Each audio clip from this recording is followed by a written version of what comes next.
I look at you with your missing. See him up on the top of beat up and look at you top and manly. Look at you tell him so that a Friday gone to. Look at you tell him say him father had done a Waltham and them will kill him. People them are sent to and tell him say them know which part him family live and everything. Him got to school yesterday. I know them can't find him. On the spot news media, we got the latest news. We don't care about the views, we just representing right. Put local news internationally every night. On the spot, wave that Jamaican flag from left to right. Let's get it right, y'all know the type. We ain't dealing with the hype. We make it take flight. Yeah man, my viewers and subscribers, what one a blessed and wonderful Thursday morning to each and every person out there tuning into On The Spot News Media. Now my peeps, I don't know how we do it over on this side each and every morning. We have to give thanks and praise to the Most High Creator for the preservation of life, because life is indeed the greatest. So in the morning, my peeps, I have a few stories to share with you, the regular members of Chan Public and also members of the diaspora. So please like the video, share the video, watch the entire vlog so you can get a full understanding and a better appreciation of everything we are going in Jamaica. So watch this now, my peeps. In the morning, we're going to kick it off with some updates. Then of course, we move on into this morning's set of stories. So now the first update is in regards to the former People's National Party Member of Parliament for Western St. Mary. We are talking about this criminal element presently on your screen, identified as Julian Silvera. He was yesterday remanded for trial on January 12 of 2026 in relation to the fatal knockings and clappings of his wife, Melissa Silvera. So the 52-year-old businessman was arrested and charged on January 18th of 2024 with the fatality of his wife, and he has been in custody since. So the trial date, however, was scheduled yesterday when Silvera appeared before Justice Vinette Graham Allen in the Home Circuit Court. A trial readiness hearing was also set for September 25th of this year. The wife of the defendant was found lifeless in the couple's home in Stone Hill, St. Andrew in November of 2023. It was initially reported that the 42-year-old businesswoman had lost her life in her sleep from natural causes. However, an autopsy performed 3 weeks after her loss of life revealed that she lost her life due to some whole heap of corner wounds in her body. Yeah, man. So 3 bullet fragments were also found inside her body, leading the police to commence a knockings and clappings investigation. King's Counsel Peter Champagne and attorney at law Patrice Riley is representing Julian Silvera. Now the next thing that we're going to talk about is in regards to the soldier. We can't up him girlfriend. What do you? Whole heap of people are link me and I say on the spot. It's not no mistake. Him never slip and drop nowhere at all. Him intentionally can up the girl when she flings on stone and buckle and lick him. Now on the spot, news media understands that the soldier who have allegedly can up him girlfriend in Kingston along Crescent Road on Monday is still on the job.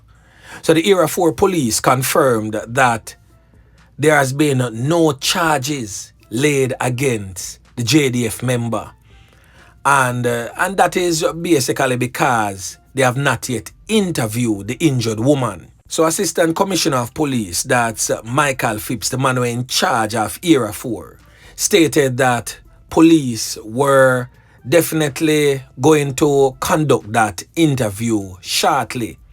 So he says that the next steps will determine thereafter. So for those who have forgotten, the alleged accidental knockings and clappings occurred sometime around 6 p.m. on Monday during a dispute between the two along Crescent Road. Reports are that the woman hurled and threw stones and bottles at the soldier. He reportedly pulled his licensed firearm and discharged 1 round in her direction, and she was hit in the leg. So investigation continues. Yeah, man. Now the last update that we are going to talk about, my peeps, is surrounding the case with ShabDon and him co-accused FatHead. So ShabDon fatal knockings and clappings trial. The prosecution wants witness to appear via video link. So the prosecution in the fatal knockings and clappings in regards to the popular dancehall music producer ShabDon is to make an application to have one of its witnesses appear via video link on Monday. So the trial was scheduled to begin Wednesday, that are yesterday. However, when the matter was called up in the St. James Parish Court, the prosecution stated its intention regarding the witness. So the defense is to receive a copy of the application before Monday will come. So the so-called music producer slash violence producer and this co-accused, this criminal element are presently on your screen identified as Tajay Clark, but them call him FatHead in the streets. A real old dirty kind of boy, me I tell him my peeps. Both of them were further remanded. So ShabDon and FatHead was charged in June of 2022 following an investigation into the fatal knockings and clappings of 3 in Rose Heights, where a criminal element known as Bambrain, one known as Chip God, and the Queen Crasmite Two Fly herself, which is J-Man, farmer, girlfriend. All 3 of them end up lose them 3 pints on J-Man's birthday at a birthday bash in Rose Heights, 41 Rose Heights that is. 2 others were also injured, including a 15-year-old. They were treated and released from the hospital. So I could see how this one I got turn out, but my instincts says that ShabDon I go walk free because J-Man they are jail Farin and I don't know how easy that will be to get him on a video link, to give evidence, and you don't know how the knockies and clappies them do it, man. Me no feel like J-Man I go publicly, quote unquote, in the bad man world, infam pan ShabDon. I feel like them would have more want to take it to the streets and make it play out right there, so. Yeah, man. But I could see how it go. So anyway, I could move right on into this morning's main set of story. Now the first one coming out of the troubled, war-torn, crime-riddled St. Catherine South Police Division, where an alleged top knockies and clappies get ClapWeh in a firefight with the police in Central Village. Yeah, man. The Spanish Town Police definitely a clean house. And nobody feel like say you can run go Central Village or anywhere at all in the St. Catherine South or the St. Catherine North Police Division and them not find you. So for the criminal elements them that never know, the St. Catherine South and the St. Catherine North Police Division has formed a coalition and they assist each other in hunting down wanted criminal elements. So nobody feel say if you're there Spanish Town and its environs, a Spanish Town police alone a come for you. Portmore police are go come for you just the same and vice versa. So I like the coalition that both police divisions has formed to rid the general parish of St. Catherine of all criminal elements. Yeah, man. So a man who was linked to gang activities in Central Village was taken out by the police during an operation in the community on Tuesday. So the criminal element in question has since been identified as 29-year-old Orlando Douglas, but them call him Carpin at the streets, said to be a resident of Detroit in Big Lane, Central Village. When I hear them type of name there, when I hear about Detroit, you talk about a place in America where one of the most dangerous places in America, where gang violence and street violence is at its peak, and that's the name that is attributed to these communities, Angola and Detroit and Zimbabwe and some place where you know say a low knockers and clappers live at them place there, and violence was or is at its peak at some point in time. When I hear places known as Gaza and all them places, and are not normal, them places they're rough. So we have to be careful of the names that we give to these communities. So it is reported that sometime around 10:30 a.m. a police team went into the community in search of wanted men and illegal guns.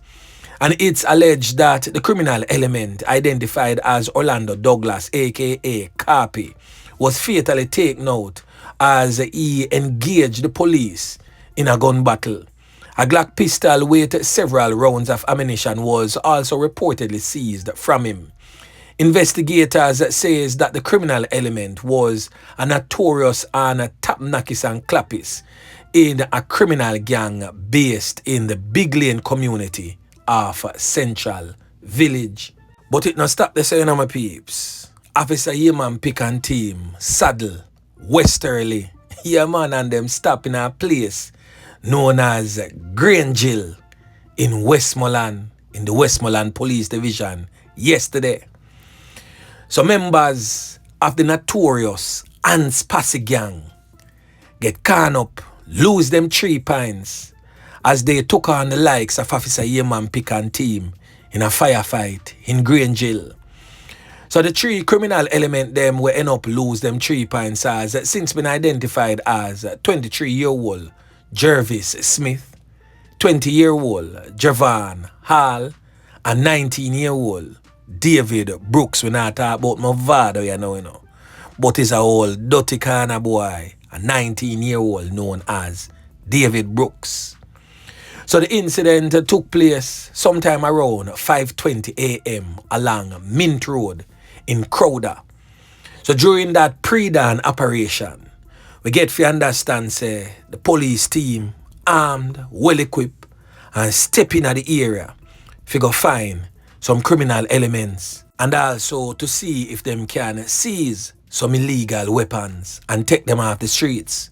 So reports reaching on the Spot News Media is that upon the approach of the police to the targeted premises, they came under heavy gunfire by these criminal elements. Now, you don't know, the police being the superior force. Well-trained police officers, by the way, who was properly trained at the agriculture school in Portland, where them learn how to plant corn in a dirty boy stomach.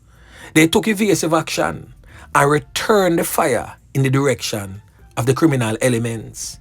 And when the smoke was clear and the battle was obviously won by the police, they stated that they found 3 men suffering from what appears to be some whole heap of corner wounds to the upper bodies. They were all transported to the hospital, not in a bid to save them life, but to have them formally pronounced you know what by a doctor. The police stated that one 9mm pistol, a Taurus G2C pistol, and also a Smith & Wesson 9mm pistol with a magazine containing 6 live 9mm rounds was seized during that operation. The police stated that a 4th suspect escaped during that firefight, and that criminal element in question has since been identified as Sandario Van Home. Sandario Van Home, that's his name. But for those who don't know that type of unique name there, them don't know him by that unique name there. I the same old dirty boy with them call drug lad, him way attack. Yeah man. So the police states that him get away from them, but he is definitely now on the radar of the police. Now in they come can't settle from what they are. Police them make sure say them a work forget them paycheck each and every month end. So Assistant Commissioner of Indicom, that is Hamish Campbell, stated that the matter is still under investigation. So we're going to hear from Hamish Campbell, the Assistant Commissioner of Indicom, as he weighs in on this latest police fatal knockings and clappings. Yeah, man. So listen. Officers again on a planned operation were looking for alleged gunmen and firearms. They came upon 3 men, and 3 men were killed. They've been identified as a Jervis Smith, a Jervin Hall, and a David Brooks, aged 23, 20 and 19 years respectively. That matter is still in its early stages of inquiry investigation. Indicom from the Montego Bay area attended that scene, and again the bodies have been identified. The weapons used by the police were recovered, and 2 firearms were reported as being recovered from the scene where the men were shot and killed. So my peeps, I just want to take the time out here to bless up all the hard-working policemen and women out there who continue to give their relentless effort to rid our streets of these criminal elements who continues to wreak havoc right across the length and breadth of Jamaica.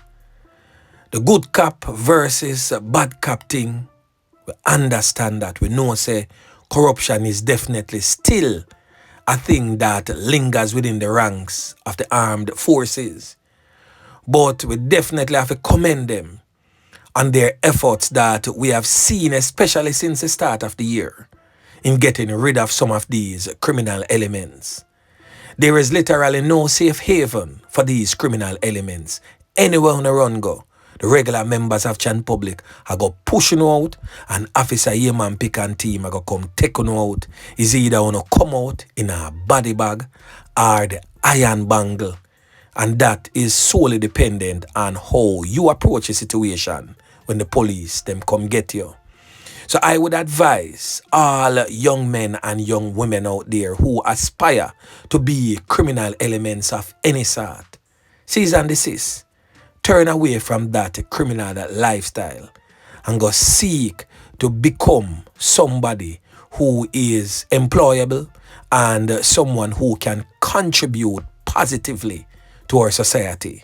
Whether it means that you go start your own small business, there's support out there for that, or you become gainfully employed to a company and contribute positively in building our economy instead of tearing it down.